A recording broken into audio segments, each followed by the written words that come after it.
Hey all, welcome to Flagrant Sports. Today we have with us Trent Scott. Trent Scott, can you tell us a little bit about yourself? All right, man. Trent Scott. I'm originally from Huntsville, Alabama. Played football at Lee High School there in Huntsville.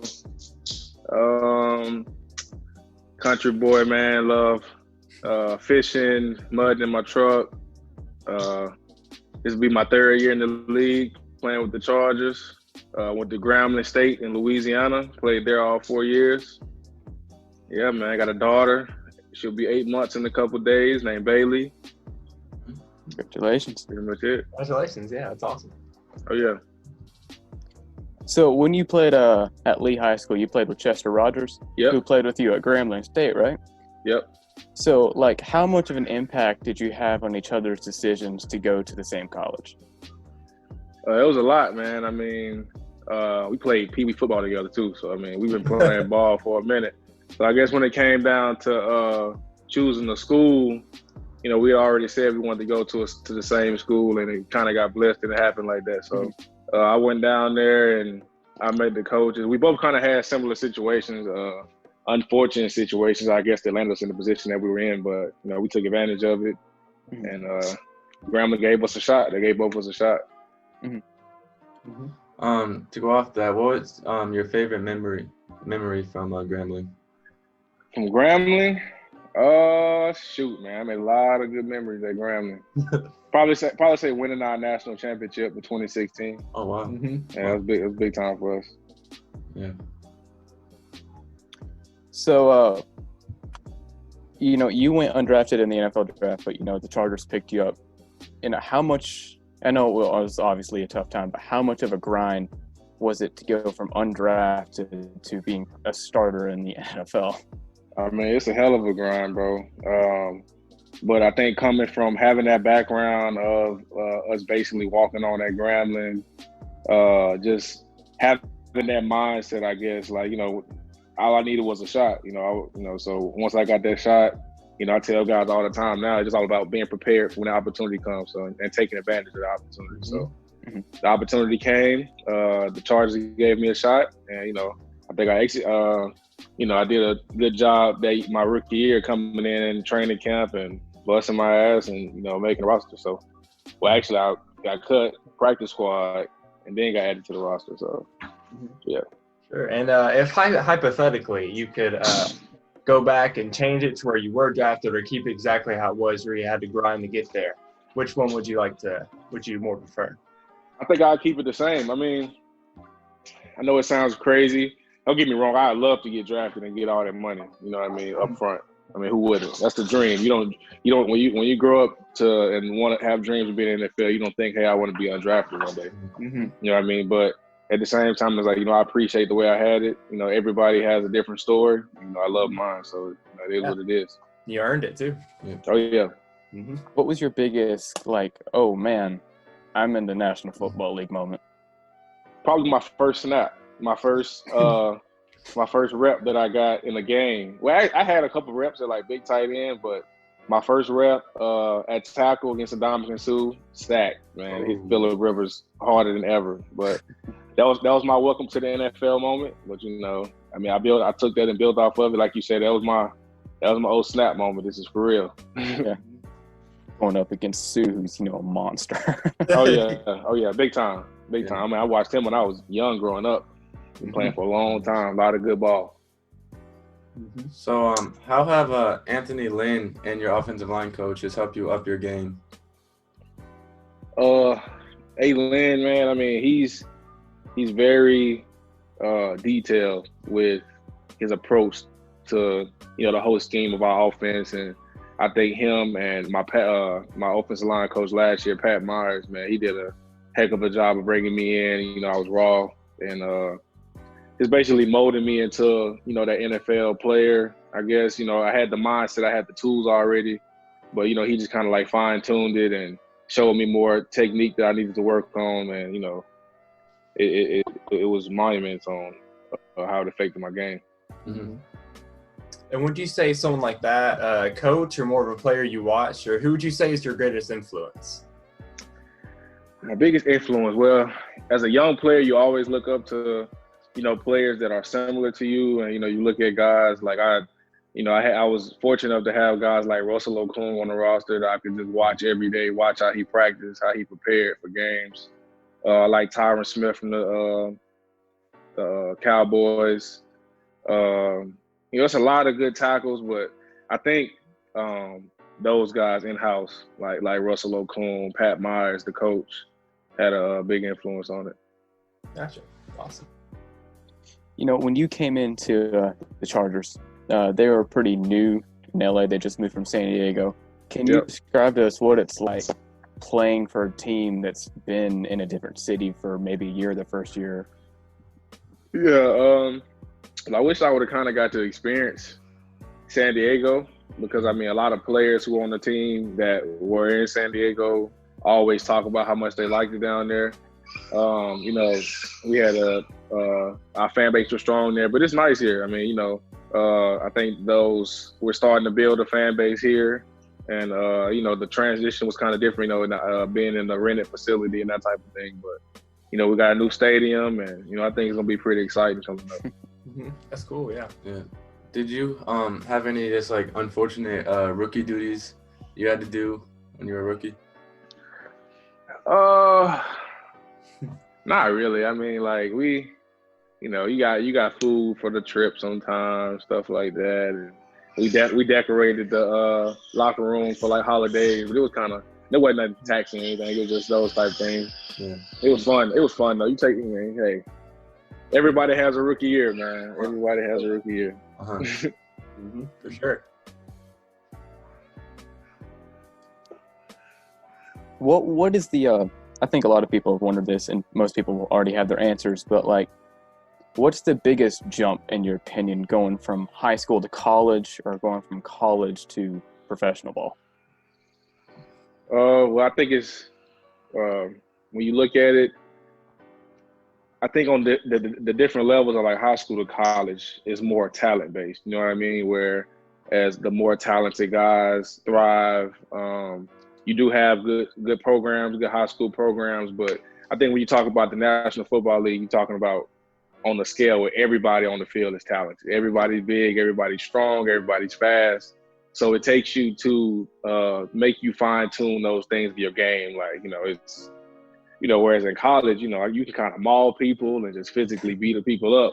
NFL, it's the same thing, but at the same time, it's more, a little bit more technical. Offensive line, we still have that physical part of the game. Every play is physical, but you have to work on those other things because it's more about longevity, being healthy, staying available. Yeah, that's really interesting too because we interviewed a basketball player that plays in Armenia recently. Yeah. He had a similar response. He said when you're in a high school or college level, the talent plays a huge part, but when you get to a professional, that just the pure God-given talent is kind of overtaken by who works the hardest. It only gets you so far. Yeah. You can shine in high school, you can be the most talented guy on the field and not work as hard. But like I said, when you get to the NFL, everybody they made it there for a reason. Everybody has the same skill set. So it's like you said, it's about who's going to apply it the most, who's going to work hard in the off season, who's going to prepare their body to last the full season. Work the hardest. So going off that, who's the most difficult person you've had to go up against so far? Joey Bosa. He's good. And I guess I can credit him to my development as well. Because just having to go against him at practice daily. You have no choice but to get better. Because I even talked with him after practice. Hey, during this series, you got me with this move, and he'll walk me through like what he's reading. How he's approaching it. So just him and Melvin Ingram going against those guys on the daily. Those are two of the best pass rushers in the league. So that's a luxury to have. Yeah, that's really good to have on your team. Yeah. So y'all have some new quarterbacks coming in this season. Oh yeah. What's your thoughts on that? I think it'll be fun. You look at Tyrod and Herbert. You're talking about. Mobile guys, athletic guys, gunslinging. I think, it's going to change up our offense a little bit, coming from Phil, who's a hell of a quarterback, but, different style of play. different style of play. I think Tyrod and Justin, those guys are going to be real exciting to watch. Mm-hmm. And have you had the opportunity to meet either of them yet, or? Well, yeah. I mean, Tyrod was on the team last year, so we got a chance to. He was there every day at practice and everything. He's a great guy, great quarterback, and a great leader too. I mean, like even with the scout team reps. I mean, he took everything serious. First guy in the building. It's just Tyrod, but haven't had a chance to meet Justin yet. I think I'll meet him next week. Gotcha. Mm-hmm. Yep. Yes. So have you been able to go back to the facility yet and work out, or? Not yet. They still have us. Yeah, they still have us locked out right now. Well, not locked out, but Yeah. You got a couple guys going in for rehab and stuff, but that's about it. Mm-hmm. All right. Do you have a timetable on when you will go back? Or? Not yet. It's kind of up in the air right now. We're just kind of waiting, like everybody else, to see what's gonna happen. Yeah. Kind of in the unknown right now. Yeah. What would you say in your entire football career is the moment that you're most proud of? The moment that I'm most proud of in my football career, I'm gonna have to say it was my first start against the Oakland Raiders. I mean, that's like you said, coming from the journey that I took to get there. I mean, that was just humbling. Like, I came from being a walk-on in college to undrafted to the practice squad to being an NFL starter. So, I mean, dang, that's big time. Great story. Big time. You have a great story, man. Do you have any advice to people who are going through something in their life that they really need to grind through? I mean, persevere. I mean, we all have those obstacles that we're gonna face in life. Right now, I mean, you mean like explain to one. Well, like, people just going through tough times where, they lost their job, they got to grind to get to a better place. And obviously you know how to do that among the best. Oh, I mean, I just say never give up, man. Just keep, I believe, everybody's spirituality is different, but, I believe in God and I believe that, he has a plan. I just believe that, your current situation is never the ending story for you. So, I mean, we all gonna have, I think we appreciate those downfalls we have and, take them as lessons, I think it'll prepare you for when your opportunity comes to take advantage of it. That's a great answer. That's in awesome, any, that's in any phase. Mm-hmm. For sure. That's awesome. Yeah. So I was looking, and I saw you met Kobe Bryant at one practice. Oh man, I'm What talking about was starstruck. I bet. Like, I was a huge Kobe Bryant fan growing up, bro. So he walked out to the field in the middle of practice, and I'm just like lost for the rest of the practice. I just keep peeking over. It's like how are y'all just chilling right now? That's Kobe Bryant. Well, he came to give like a speech to the team after that practice or whatever. I think they said he did it like the first 3 years before. So it was just like a thing he had started doing. Mm-hmm. And it was awesome, man. I mean, meeting him, seeing him, hearing him talk in person, because like it matched everything that you see on TV. It wasn't like his attitude, his approach at life, that same killer mindset. It was how he talked to us. You know what I mean? It was just like, oh yeah, it was like that. It was definitely heartfelt, and so that was crazy. Meeting him was probably one of the more special parts of my career too. That's amazing. I bet, yeah. Would you say he had a big part on your mentality on just keep going forward? 100%. I mean, because Kobe, when I talk to people about grind and persevering and stuff like that, it's like you look at the greats, Kobe Bryant, Michael Jordan, those guys. They weren't just, I mean, they were talented, but at the same time, they grinded so hard to become Kobe Bryant. You know what I mean? Like, you look at LeBron James, everybody talked about how he was such a great player, but he couldn't shoot. You know what I mean? What did he do? He got in the gym, and now he's a legitimate threat, also shooting. You know what I mean? So, like, those guys, you look at them and their stories, like, and like I said, when he came out there and he just, like, reassured, I'm like, okay, yeah, this guy, he meant, though, all those things he was saying about him being in the gym late nights and all those hours. And so, like, you have to put in that work. You have to. Mm-hmm. Oh, yeah, definitely. 100%. I saw you were a Letterman wrestler in high school. Mm-hmm. Did any of those skills carry over to the football field? Yeah, definitely. I mean, in wrestling, it's I mean, it's just as physical almost as football. Is you work on leverage, the conditioning is worse, honestly. But I think the same. This is more of that mindset and kind of like gritty. You know, it fit right up my sleeve in high school. You know, it was kind of my high school coach actually kind of introduced me to it, and you know, that was good for me. I loved wrestling growing up. Mm-hmm. And do you ever get to, whether just as like a hobby or anything extra, do you ever get to go back into wrestling at all, or just train? Not really. I haven't really dabbled with it since high school. If they would have had something like that at Grambling, maybe I probably would have. Mm-hmm. But they didn't. So I mean, I would still do like the workouts. The workouts are pretty good for you, but I haven't been like on the mat or anything. Yeah. Mm-hmm. Yeah. Gotcha. When you went to Grambling State, you know, did you go into it saying, I'm going to stay the whole time, I'm going to get my degree? Or were you just going to, you know, go whenever you felt like? You're ready. Okay, so I'll give you a story. So when me and Chester first got to Grambling, summer 2012, we were like, what the heck is this? Like, we were, I mean, and just me being honest, we sat in the dorm, and we started looking up other schools. We looking at Louisiana Tech right up the road. And we're like, man, we got to do something else. Then we kind of like, but then we kind of sat back and we were like, man, we can't take the easy way out and try to run away from it. And I'm glad we did. Like, we sat there and we decided, hey, we're just gonna make the best out of this. And it ended up turned out to be a great experience, even off the football field. So I mean, it was awesome. I'm glad. But that's the true story behind that. We definitely went into it thinking like, okay, we're gonna use this, we're gonna play hard, and hopefully somebody else, you know, we can transfer somewhere else. Mm-hmm. But you know, I wouldn't trade, you know, staying there for all those years. I mean, it worked out. Mm-hmm. What were your emotions when the Chargers gave you the call? Oh man, I mean, of course I was excited. I mean, it's, you know, that's one of those moments, you know, you talk about as a kid, like getting a call from a GM saying like, you know, I'm giving you this shot that you work so hard for.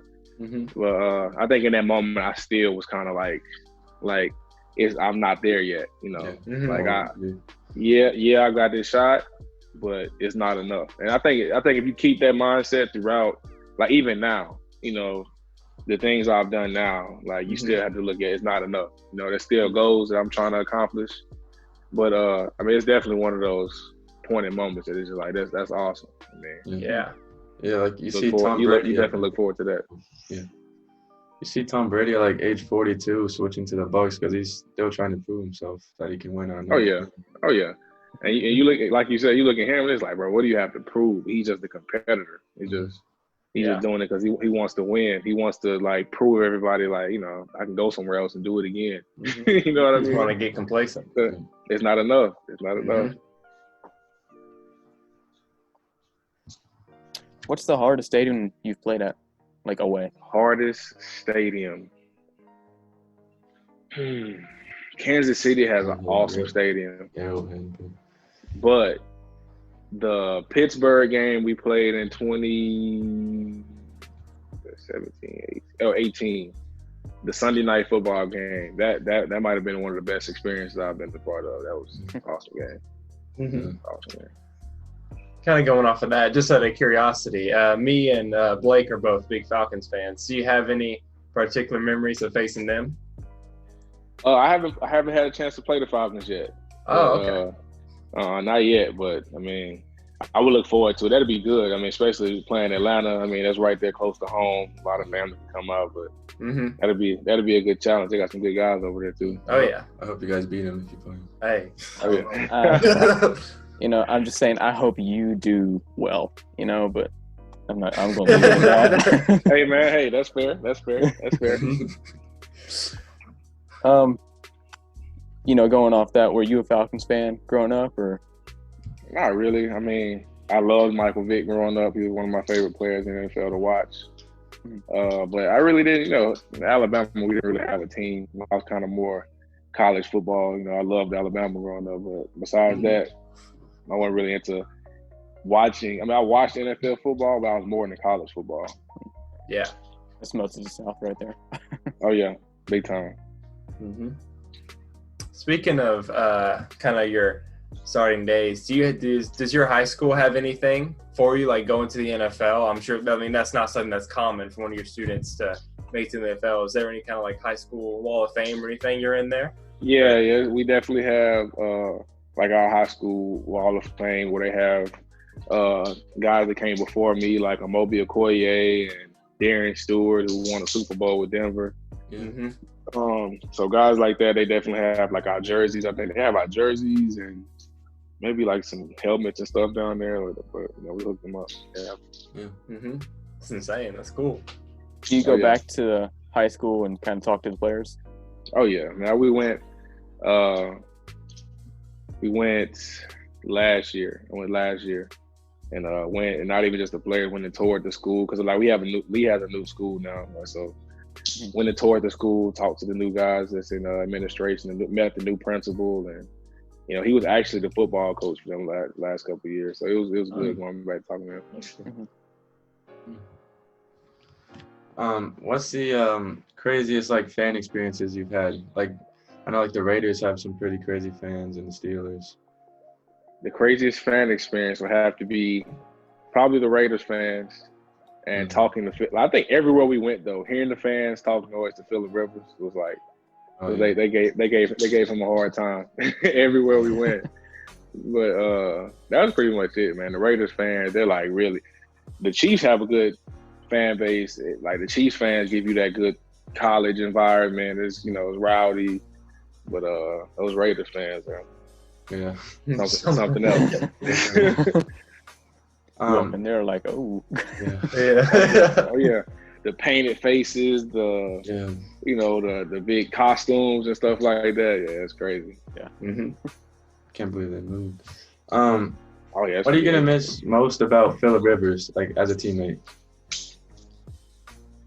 Oh, man, I mean, Phil was just a general, man.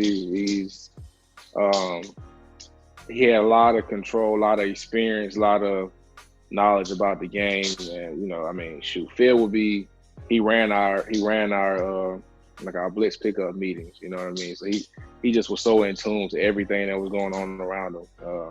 Took control of the games. I mean, he would pull up film from like 2002, like, hey, here's a blitz they ran. They got the same coordinator. Like, let's be on the lookout for that too. We're like. That's how detailed he was. So I mean, I think it's just, that's a steal having a guy like that. You know what I mean? It makes our job a whole lot easier. Mm-hmm. Oh yeah. But the guys that we have, from what I hear, Justin's the same type of guy that, he's locked in the same way. I know Tyrod is. I've been around him, so it'll be good. It'll be good to see. Yeah, that's good to have. Mm-hmm. Oh yeah. Would you say he was kind of the captain of the team? Oh yeah, 100%. 100%. I actually had Phillip Rivers on a fantasy team one year, and I can't remember what year it was, but he was awesome. He was super consistent, and it was awesome. Oh yeah, I think he's gonna go do well in Indy too, man. I mean, shoot. Yeah. I mean, like I said, that's a luxury having a guy like that behind the center. Yeah. Mm-hmm. Who was the jokester of the locker room? Jokester. Joey Bosa. Crazy because he doesn't talk that much, but when he does, he has his little subtle jokes. I would say Joey, Denzel Perryman, he's another one. Justin Jones, all those guys. A lot of defensive guys. A lot of them. I know, like say my dad, he played football in high school, and he would play both on offense and defense. Did you do that as well, or? In high school, yeah. Yeah. In high school, I played defensive end, defensive tackle. Did notch a lot of crazy stats on defense, but I mean, it's definitely fun playing over there, though. It's definitely fun. Definitely change up of, offensive line. But every offensive lineman feel like he can play defensive line. Also, that different perspective probably helped you figure out what you got to look for as an offensive lineman as well. Oh yeah, definitely. Just like those things that I was saying about Joey. Knowing those things, knowing what offensive linemen are looking for, knowing what defensive linemen are looking for helps your game. Mm-hmm. Yeah, DN was actually what I played back in my middle school career. Oh yeah, I wasn't very good. man. I played D-line. I played some fullback in middle school. But once I got on the high school and once I got up high school and college, it was none of that. No more putting the ball in your hand. I wish. Just scored me a couple touchdowns here and there. Yeah. That would be nice. Yeah. Be a great wide receiver. Fullback. Or, Oh yeah. Yeah. You love when they still draw those up now. You love when the NFL coach draws the like the tackle screen or the goal line plays where the tackle gets the pass. Like Tennessee ran it a few times last year. Yeah. I think that's all I got. What about you boys? I think we're good. Well, Trenton, thank you so much for being on here with us. You. This was great. It was a treat talking to you. Man. It was. No problem, man. I appreciate it. Yeah. All About right. your story is just an inspiration. Thank you so much, man. Oh yeah, you boys keep going, man. Yeah. Keep Thank it you up. so much. Yes, sir. All right, no problem. Thank you, Mr. Trenton. We appreciate All right, it. man. Have a good night, man. Appreciate y'all. You too.